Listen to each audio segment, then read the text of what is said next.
wa amilus salihat. Selain dia tidak beriman kepada Allah, dia juga tidak beramal saleh.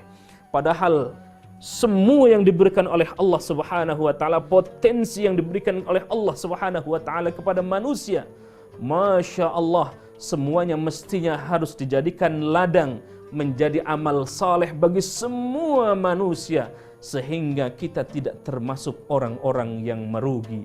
Para pemirsa TV One yang dimuliakan Allah Subhanahu wa taala, amal saleh bisa dari perbuatan, amal saleh bisa dari perkataan, amal saleh bisa dari kekuatan, dari otot kita, dari pikiran kita, dari kedipan kebaikan kita, dari gerak langkah kita.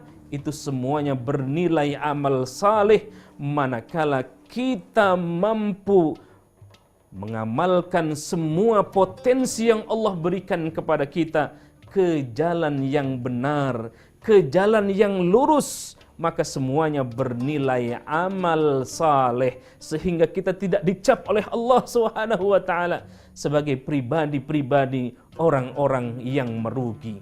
Pribadi-pribadi orang yang tidak merugi yang lainnya adalah selain orang yang beriman kepada Allah, selain orang yang beramal saleh, lalu kemudian watawasau bil haqq watawasau bis sabr, saling menasehati. Begitu indah pribadi orang yang beriman, yang bermanfaat kepada sesama, yang tidak merugi dalam artian dia beruntung kepada Allah Subhanahu wa taala, beruntung dirinya, beruntung keluarganya, beruntung masyarakatnya karena saling menasehati dalam kebaikan. Betapa banyak orang-orang yang tersesat bisa jadi dari ketentuan Allah, dari hidayah Allah, dari petunjuk Allah, dari petunjuk Rasulullah sallallahu alaihi wasallam. Tetapi ketika ada orang yang tersesat, maka dia diberikan nasihat atau saling menasihati. Tawasau bil haqq, menasihati dalam soal kebaikan, menasihati dalam soal kebaikan, menasihati dalam soal kebenaran. Sehingga indah pribadi orang-orang yang beriman, pribadi mukmin itu ketika dinasihati, dia akan mendapatkan petunjuk dari Allah Subhanahu wa taala, lalu kemudian mengajak kebaikan kepada yang lain dan yang lainnya. Masya Allah. Selain itu, selain watawasau bil haqq watawasau bis sabr, saling juga menasihati, berwasiat soal kesabaran. Betapa banyak di masa pandemi ini orang yang tidak sabar dengan ujian Allah yang hanya 2 tahun atau 3 tahun ini. Padahal Allah memberikan kehidupan kita sudah panjang. Ada yang usianya 60 tahun, ada yang usianya 70 tahun, atau bahkan bisa jadi lebih. Tetapi diuji oleh Allah dengan pandemi 2 tahun atau 3 tahun ini, dia tidak bersabar, justru dia menyalahkan Allah. Na'udzubillahi min dzalik.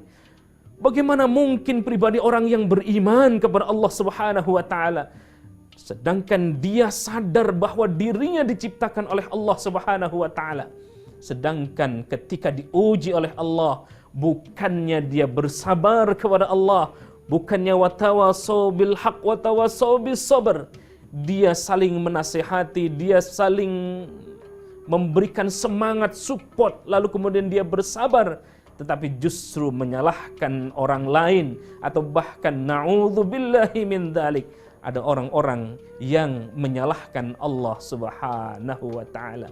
Bukankah kata Allah Subhanahu wa taala, idza asabathum musibah qalu inna lillahi wa inna ilaihi raji'un.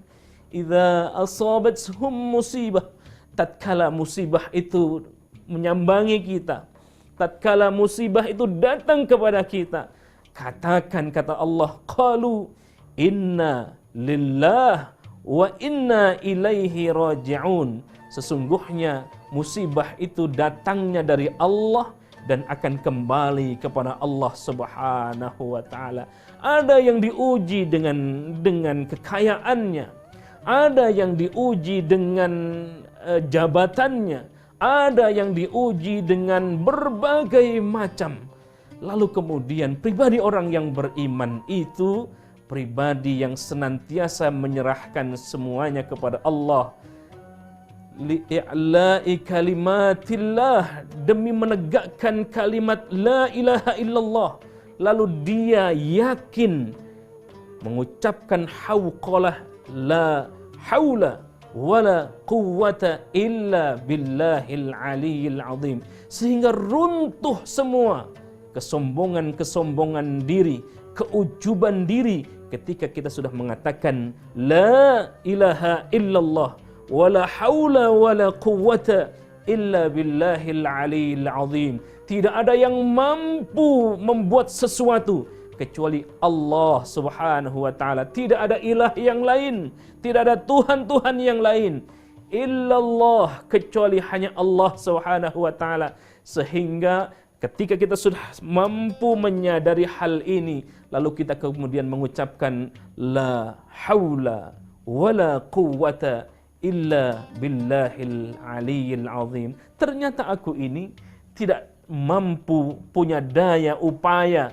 kecuali daya upaya dan kekuatan itu hanyalah milik Allah Subhanahu wa taala. Sehingga ketika sudah mampu menyadari ini, kita menyungkurkan hati kita, menyungkurkan kepala kita, bersujud kepada Allah Subhanahu wa taala, menyadari bahwa tidak ada kekuatan kecuali Allah Subhanahu wa taala, kekuatan itu yang punya. Tidak ada kekayaan kecuali kekayaan itu hanya milik Allah Subhanahu wa taala. Tidak ada pujian kecuali pujian itu hanya untuk Allah Subhanahu wa taala. Tidak ada yang mampu kita sembah kecuali sesembahan itu hanya untuk Allah Subhanahu wa taala. Inilah makna iyyaka na'budu wa iyyaka nasta'in.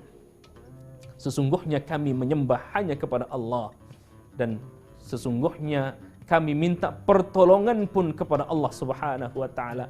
Bukan iyyaka na'budu, tetapi di sisi yang lain waduku nasta'in, tidak. Tetapi kita menyembahnya kepada Allah, minta tolong pun hanya kepada Allah Subhanahu wa taala.